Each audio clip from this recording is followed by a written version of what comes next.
లలితా సహస్రనామములోని 36వ శ్లోకము.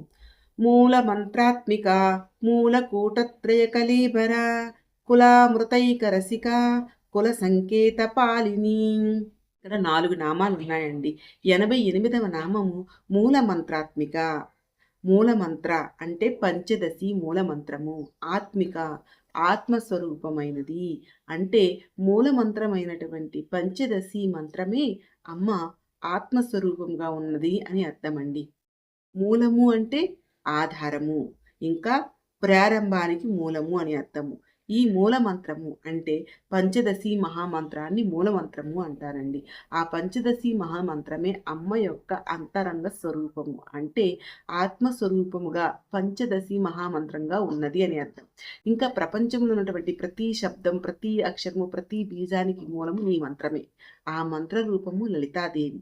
ఉదాహరణగా చెప్పాలి అంటే, ఎప్పుడైనా ఆలోచించారా ఒక చిన్న విత్తనం నుంచి ఒక పెద్ద మహావృక్ష రూపం ఉంటుందని?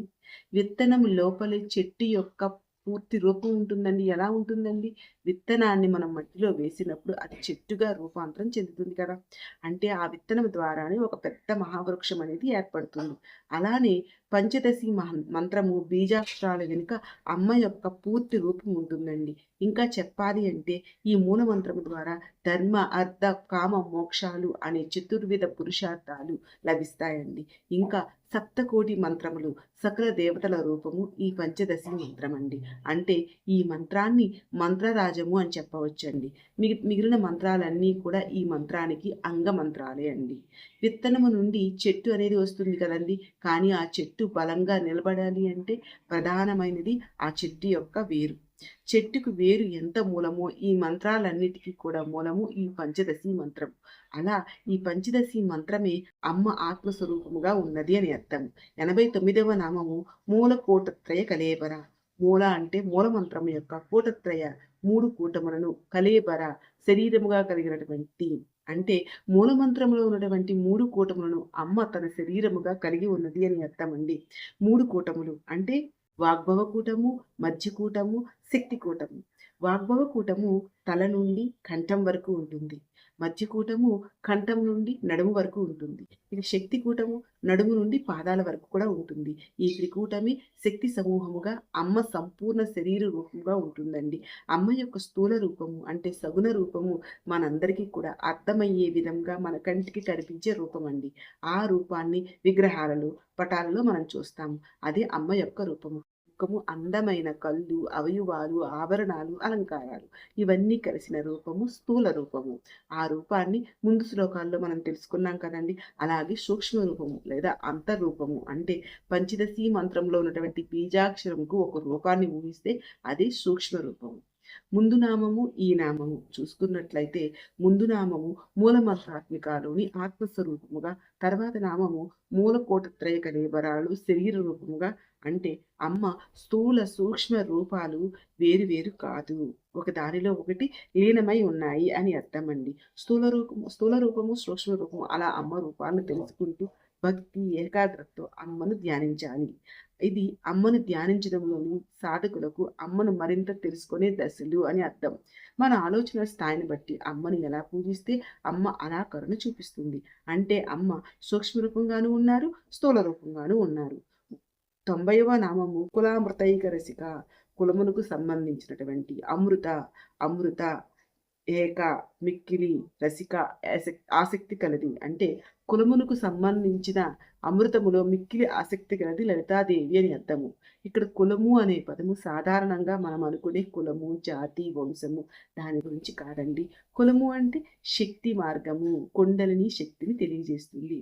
అంటే కులము అనే పదములో కు అనగా భూమి లేదా పృథ్వీ, లం అంటే లయము.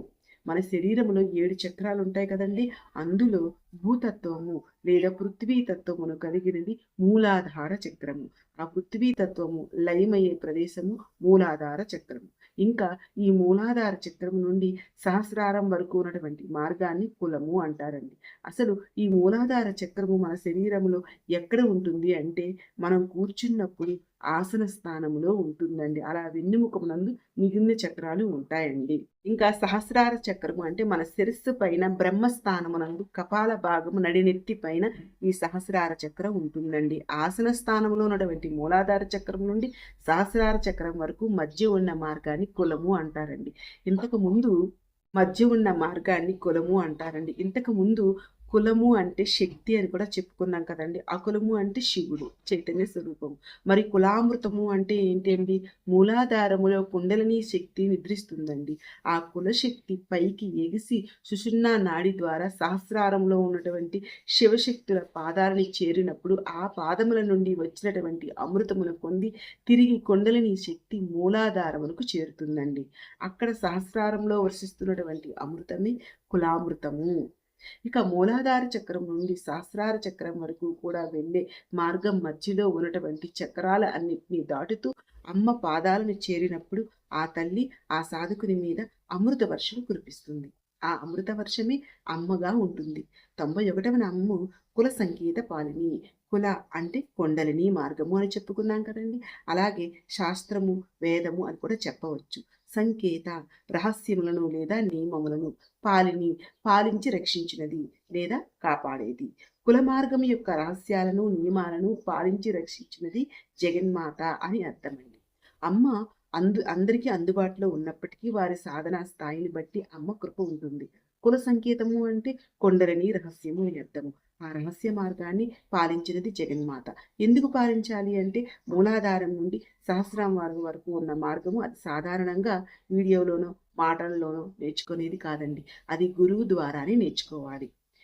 మీకు అర్థమయ్యే విధంగా చెప్పాలి అంటే విద్యుత్ శక్తి మనకు కనిపిస్తుందో చెప్పండి? కనిపించదు. కానీ ఆ తీగలో ప్రవహిస్తుంది. అది ఒక సాధారణమైన తీగె. అది పట్టుకుంటే ఏమవుతుంది? షాక్ కొడుతుంది కదండి. అలానే కుండలిని శక్తి సాధన అనేది సులభమైన మార్గం కాదండి. మనం చేసేది అంతకన్నా కాదండి. సాధన ఉపాసన చేసే వ్యక్తి ఏ ఏ పద్ధతులను అనుసరించాలి, వారికి ఎంతవరకు నేర్పించాలి, వాటి అన్నిటి ఆధారంగా నేర్పిస్తారు గురువులు. ఒకరికి నేర్పించడానికి ఎన్నో ఉంటాయి. ఆ రహస్యాలను ఇంకా ఆశ్రమ ధర్మాలను రక్షించినది ఆ తల్లి జగన్మాత.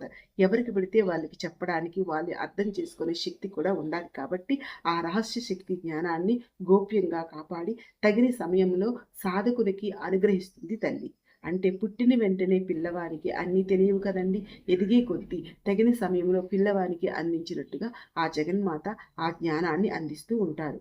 మరి ఈ శ్లోకం ద్వారా ఏం తెలుసుకోవాలి అంటే ఈ పంచదశి మంత్రాన్ని కానీ కుండలిని శక్తిని కానీ ఒక గురువు ద్వారా మాత్రమే నేర్చుకోవాలి. అంత సులభతరం కూడా కాదు. ప్రతి ఒక్కరికి సులభంగా ఉండి వాటికి సమానమైనటువంటి శక్తిని కలిగి ఉన్నది ఈ నామం అండి. వీటిని వసిన్యాది వాగ్దేవతలు మనకి అందించారు. ఈ నామాలను ఓం మూల మంత్రాత్మికాయ నమః అంటే ప్రతి నామాన్ని సాధన చేయొచ్చండి. ఏదైతే పంచదశి మంత్రమో కుండలిని శక్తికి సమానమైనటువంటి ఈ నామాలను మనం చదువుకోవచ్చండి. విన్నారు కదండి. ఈ శ్లోకం మీకు అర్థమైంది అనుకుంటున్నానండి. వీడియో నచ్చితే ప్లీజ్ అండి లైక్ చేయండి, షేర్ చేయండి, నా ఛానల్ని సబ్స్క్రైబ్ చేసుకోండి ప్లీజ్ అండి. ఓం శ్రీ మాత్రే నమః.